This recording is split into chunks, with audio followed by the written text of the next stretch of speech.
माता सीता ने चूड़ामणि हनुमान जी को ही क्यों दी? रहस्य गाथा देखकर प्रभु श्री राम ने क्या किया, आइए जानते हैं। जब भगवान हनुमान लंका में सीता माता की खोज करने पहुँचे थे, तब उनकी वहाँ भेंट भगवती सीता से हुई, जो महालक्ष्मी स्वरूपा थी। जब हनुमान जी ने उन्हें पहचान स्वरूप भगवान राम की अंगूठी भेंट की थी, इस पर माता ने उन्हें चूड़ामणि भेंट की थी और उसे भगवान को देने के लिए कहा था। भगवती सीता ने उन्हें चूड़ामणि ही क्यों दी, इसके पीछे भी कथा है, जो कि यह साबित करती है श्री राम लीला में सब कुछ यह पूर्व निर्धारित था। मात्र लोक कल्याण के लिए लीलाएं की जा रही थी। माता ने जो चूड़ामणि हनुमान जी को दी थी, वह सामान्य नहीं थी, अपितु चूड़ामणि जिस राज्य में रहती थी वह अपराजय होता था। इसलिए माता ने वह चूड़ामणि हनुमान जी को दी थी, ताकि भगवान श्री राम उसका वध कर धरती को पाप के भार से मुक्ति दिला सकें। दोस्तों, अगर आप मेरे चैनल पर नए हैं तो मेरे चैनल को सब्सक्राइब कर लें, नहीं तो आप वीडियो देखने के चक्कर में भूल जाते हैं।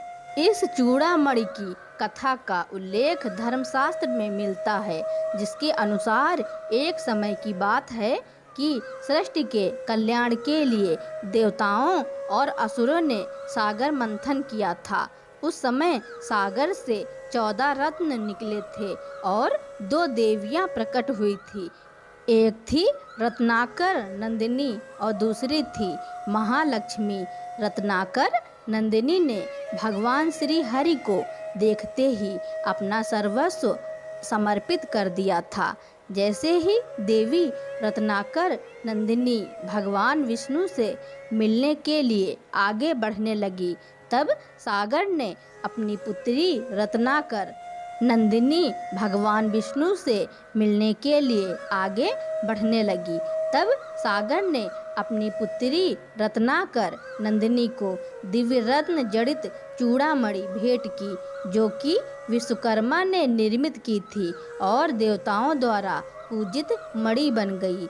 इसी दौरान महालक्ष्मी का प्रादुर्भाव हो गया तथा लक्ष्मी जी ने भी भगवान श्री हरि यानी विष्णु जी को देखा, तो वह भी भगवान पर मोहित हो गई और मन ही मन उनका वरण कर लिया।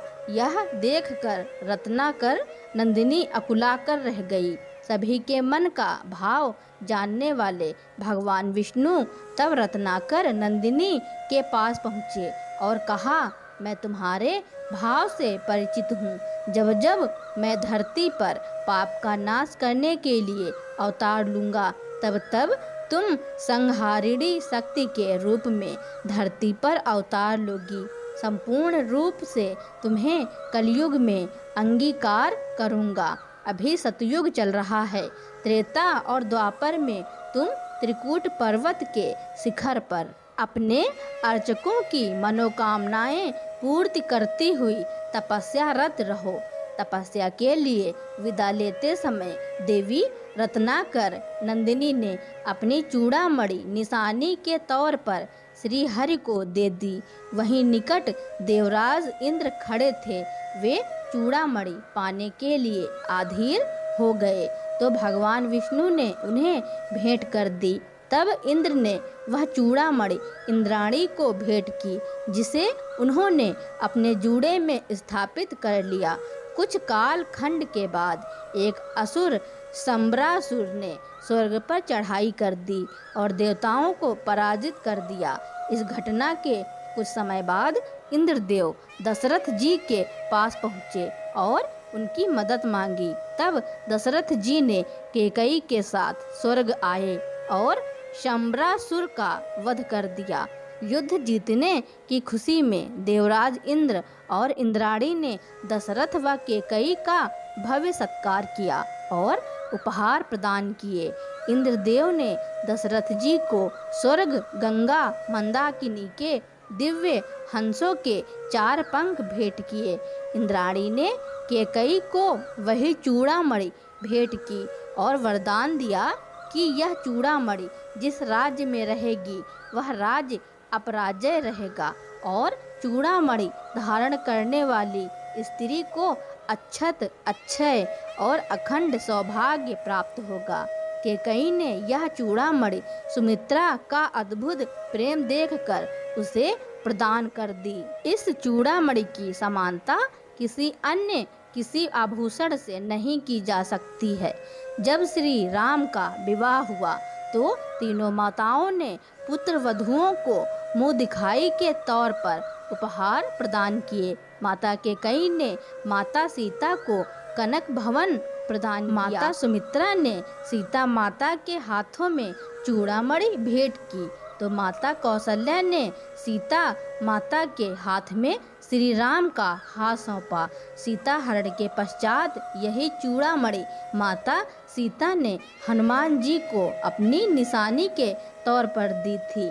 माता अन्य कोई आभूषण भी हनुमान जी को दे सकती थी, लेकिन उन्होंने यह चूड़ामणि यह सोचकर हनुमान जी को सौंपी थी। यह चूड़ामणि जिस राज्य में रहेगी उसे जीता नहीं जा सकता। ऐसे में रावण का वध करने के लिए चूड़ामणि का श्री राम के पास होना आवश्यक है। मेरी कहानी सुनने के लिए धन्यवाद। जय श्री राम कमेंट में जरूर लिखना।